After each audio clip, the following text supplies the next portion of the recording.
part of the show. We have Christian here. Okay. What's up, Christian? I'm calling Christian. Christian says, oh, shit, did I get rid of what Christian said? Oh, here we go. Okay. Christian says, after watching the episode with E, how is entering a relationship expecting monogamy not a form of insecurity? I'll repeat that because it sounds confusing. It does. How is entering a relationship expecting monogamy not a form of insecurity? I had to repeat that for my own. It's like a double negative. It fucked me up. Something's going on there. Yeah, it took a little second for me. And I still haven't completely processed because I'm not sure. I'm not. I want him to expound tell upon, me. what he means. So let's call Christian. That was a hard I can have me some fun with this one. Let's see. I think I get the question, but I would love to hear him expand. I'm gonna just argue whatever the other point is Hello? that y'all take. Hello, may we please speak to Christian, please? This is him. Christian, what up? Christian, how you doing? This is the Joe Budden podcast. What's up, y'all? How you doing? All right. We couldn't be better. We're a little confused by your question, so we need you to expound. You say, after watching the episode with Imani, how is entering a relationship expecting monogamy not a form of insecurity? Expound, please. I was wondering because, the idea of entering into a monogamous relationship, if you are assuming that if that person has to be monogamous with you, why are you asking for that? Why is that something that you need? And is that a lack of trust? Is that an issue? And so that was kind of where I was coming from with the back and forth between when Imani was on that episode and just kind of that assumption with monogamy. Because when you think about it, right, like the whole idea to tell someone that if you want to be in a relationship with me that has intimacy involved, that has going out to dinner involved, that has shopping involved, that has all these different layers involved, and the only way that you can do that with me is if you don't fuck other people, that to me is an insecurity on the person's end that's forcing that on that person if the person wants to be open. Why is it an insecurity to you instead of a boundary? Well, no, that's exactly what I was getting at. So for me, ask for that boundary, but don't force it. And I think that forcing it is a sign of insecurity. If you layer it as a boundary, that's different. I think they're one and the same. I think a boundary is just a cuter word. I understand your point. I think you want to go first? No. I think you asked. It's a bunch of parts to your question. One of them, I think that we've just been taught to do what our parents told us was right, or what the government or what society has told us is right. Yeah, so if your parents wasn't faithful, yo. Because if you grew up in a Mormon household, they don't look at it the same. If you grow up in an Islamic household, they don't necessarily look and view everything the same as we've been taught in America under our quote unquote Christian ideology. So I think that most people kind of force that because that's trained behavior. Like, yo, you should only be with me, and if you're not with me, then that means you don't love me. I think that's something that just was taught to us. I don't see it as an insecurity, though. Even though I get your point, I think that it's a choice. I think that when two people get together and they communicate what their expectations are, or they should communicate what their expectations are, you decide on how far you want to go in this relationship, if you want to move forward or not. You can't just assume that because you think a boyfriend-girlfriend situation means monogamous, that the other person is going to think that. I think that's a conversation that needs to be had amongst the two people. Yeah. And I think part of too where I was coming from also was, I think if I remember correctly with that episode, one of the parts of the back and forth was that the woman is like you all were talking about whether or not a man can bring insecurity to a woman, right? Yeah. Mm-hmm. And I was saying from my end that the fact that Imani the fact that anyone has to sit there and say the words that, hey, look, you can't, like, if me and you had any sort of relationship, none of my boys can talk to you. None of my boys can date you. None of my boys can go out with you. And I'm saying that I think that comes from an insecure place. And so I think that if a woman says that a man, honestly, I'm gay, so it's like any relationship, right, for that matter. Gotcha. Any type of relationship where the person says that you cannot be around my boys, or that person comes in and says that I got scars from this person, I think that all comes from insecurity, and part of that insecurity is forcing a way of life on someone that they may not want. And that's where I think there's a difference between boundary and kind of the insecure side of it. Because if you're upfront from the beginning and you place those boundaries, then there's no need to be insecure. If those things aren't clear or you felt forced, then scars can be created from that, in my opinion, that come from a relationship that didn't have the communication foundation to begin with. So there were a couple of different reasons why I asked that question based on where that conversation y'all were having was going. But I just think it relates to all relationships, because I can say that I'm in a healthy one now, but I did gain scars from previous ones, and I brought those scars into my current relationship, but we were able to communicate, talk through them, and set boundaries that works for the two of us. And Not I just just one thought person. that, Yeah, and I not just just thought the one. go ahead, sorry. No, I'm agreeing. Just not just one person. Y'all had to talk about what best suits both of you. Yeah, or where your ideals lie, and both of you. Like, there are swingers here. There are people in open relationships. Right here. What's up? Nah, I think that. But that's true. No, listen, we joking, but I can't call a woman insecure because she is not with me swinging, right? I have to find someone who Is okay with that, comfortable with that. Okay with that. Well, Yeah. it's all communication. Yeah. Like it's I all think it's all communication, because what happens a lot of times is there are assumptions made. Because we're in this relationship, you're supposed to do this, I'm supposed to do that. I might not want to do that. Based on how you were raised or what you believe. And there's also Societal assumptions based on Societal where the shit. relationship is even at. You know what I mean? You could still be intimate with someone, sleeping with someone, whatever, for a long period of time, and y'all don't necessarily agree that this is a relationship, let alone a monogamous one. True. And even there, because of the lack of communication, one person can think because we're intimate and doing X, Y, and Z, we are in a relationship and we are in a monogamous relationship. But I get you though. Like if you're a girl and you love me, then I love her. Then why wouldn't you want me to love her if you love me? Because that's the premise. And I just also think it's really possible for a person to, and I think you agreed with this sentiment, Joe, of like, there is a way, people do have the ability to create new insecurities into another person. I'm not saying that that person may have not been insecure to start with. I'm not saying that, because I think there's aspects of all of us that we have insecurity on. It could be something as small as like, I got big hands. Like anything that small that can be an insecurity can be exaggerated if a big person. big hands is the move. Christian, let me ask you a question. Sure. Do you think you're an attractive guy? Yeah. If 1 million people told you you're unattractive, you think you're going to start to believe it? Yes. Really? Well, so here's the thing. So did you right? really I believe used you were to attractive be- to start with? Or are you saying it because Yeah, it's politically correct? Oh, go ahead. You can question your own thought though. Yeah. My question was... And I think that comes from, to kind of give more context to that, right? I used to be, like when I was in high school, I was a really, really heavy guy.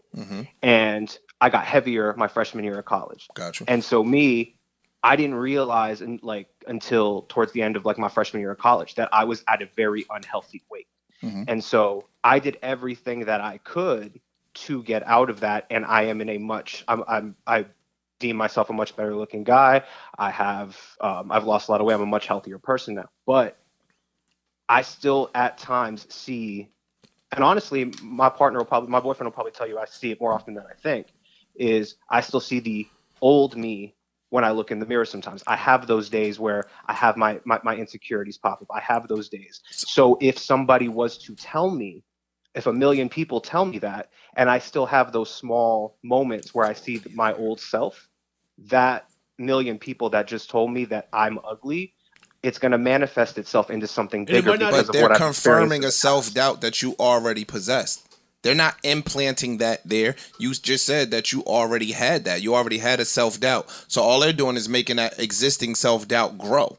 I'm talking about giving you a brand new insecurity on something that you didn't already possess. But in your same example, that could still be true. What if I never had this thought and I only have it because 1 million people said it to me? So now I'm pondering.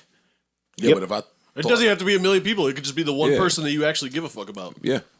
Yeah. I just see that's where Yeah, we we disagreed before. We know. So, with regards to your question about monogamy, where do you correlate the monogamy with the insecurity? Because we were kind of tripped up on it for a minute. Yeah. I was equating it to when Imani was saying that, like, when you all were just talking about the fact that none of my friends can talk to her, right?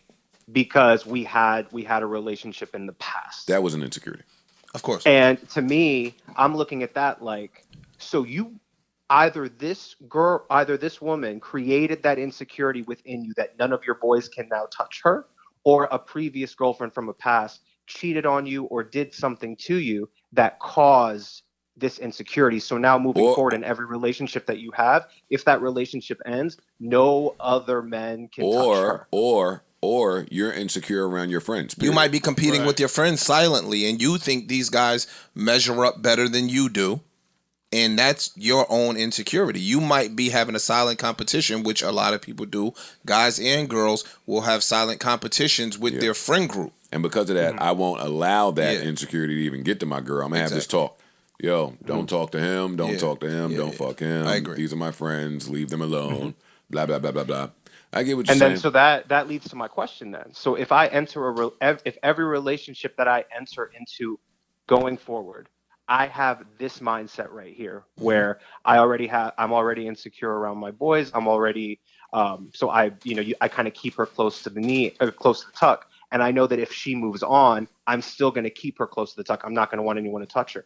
You're automatically entering that relationship insecure, and you're not looking for ways to better it. And so you're forcing monogamy onto this girl because you're of your own personal insecurities. I agree. So every relationship that you enter into after that then becomes, I'm forcing you to be monogamous with me because of my insecurity, not because I'm creating a boundary, because a boundary requires communication. And if you're going into the relationship with that mindset already, then that's an insecurity. That's not a boundary to me. A boundary does not require communication. I can have a boundary and not tell anybody. That just means you don't know my boundary. But the other person doesn't have to adhere to it if they don't know about it. That don't mean it don't exist. True. Though. No, you're right. That's what I'm saying. All right, listen, Christian, I think we have a better understanding. Hopefully we were able to help you in our understanding, and we appreciate the call, man. Thank you. Absolutely. I appreciate y'all. Have a wonderful day. I was actually in the middle of watching that surf episode. Y'all just uploaded too. Hey, all right. Hey, Christian, have a good weekend, bro. You too. Peace, man. Later. Bye. I get it. No, I understand. Yeah. I understand. I don't like when we blame some of our... Let's talk about Christianity, yo. Like, honest. Let's really unpack. Let's really unpack. Don't get Corey started. No, there's no. Don't get Joe started. Let me shut up, yo. It's a little nuts. It is? No, I think... Never mind, man. Boy. Nah, when they be having relationship talks, like, I just don't like how sometimes, you heard what he said, like, yo, you could have got hurt in the past, or somebody did something to you in the past. Or we always blame another motherfucker for, and sometimes it is. Sometimes it is. Yeah, But, a lot of times yo, it is. you've A had, lot of times it's still internal. Like, And you've had great relationships. You've had bad relationships. I've had great Why relationships that ended bad. Why the fuck And do the we bad part dwell? is what... See, look, just that fast to that point that you making or sound like you making, we get back to what I was trying to say to Ice about liking and not liking songs. Just forget the songs part. Oh, no, I thought you were I've talking had about the other relationships that I liked. And from that, I pulled what I liked from that. So moving forward, I kind of knew what I liked because what I went through. And the same with what I didn't like. So you're able to identify it moving forward. You have to, I think you have to be able to do that with everything With life. that you like and With don't life. like, just so you know. You can meet a girl, and she can have attributes of somebody that you despised. And immediately, when you identify it in her, exit You're stage off it. left. Absolutely. I'm gone. Absolutely. Look, this is not going to work. I appreciate And it may be an unfair correlation. Bro, I'm good. I don't want to read.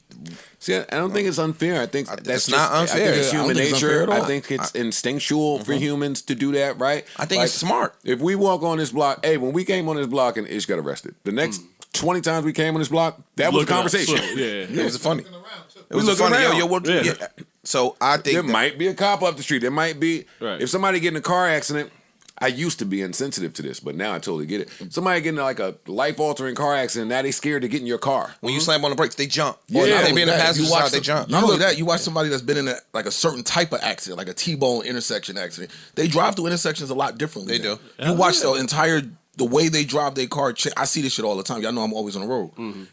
I can tell. I don't even flip You out. ain't got no a more. home phone number, yo.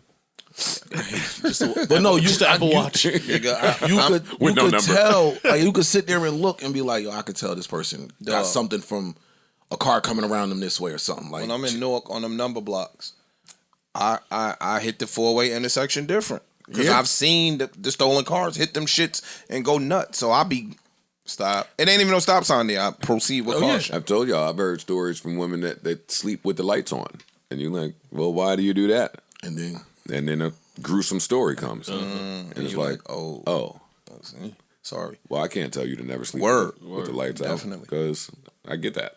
Yeah. I even I just think it's instinctual. Yeah, I think is. When some people don't want strangers around their kids. Like some people don't play that. Some people don't play. You're not spending the night at anybody's house. You're not staying over at anybody's house. It's a lot of people that don't play that shit. Yeah. That comes from somewhere. Sure does. You follow me? Like that comes from something that they've experienced or somebody close to them has experienced. Exactly. Or you Like, just see, like, with a situation like that, you see this shit every 5 minutes. no, there's some other shit going on now. You're right. I'm just saying, you see, like, nah, I can't. I don't want. I would, But wouldn't want to put my child. But through that. we kind of made a comeback to what the shit that Joe got in hot water over. Yo, why don't we do this? Because we tend to, as human beings, we focus on the negative.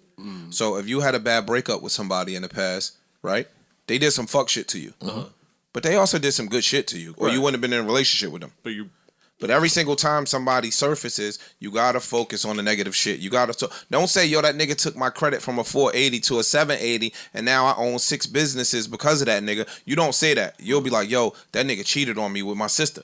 Right. You get what I'm saying? Like, even though the sister shit is a little rough and traumatic, but Now that the exactly. sister is the person that forced me into opening these 9 businesses. But you get what I'm saying? Like, yo, Yeah, you gotta weigh it out. the same thing that we just tend to focus on the negative shit. And Christian is like, yo, well, maybe you got hurt in the past, or maybe you got this in the past, but maybe you had a great experience in the past, and you're gonna say, yo, I'm gonna go into this optimistically that it's not gonna end up like that. Right.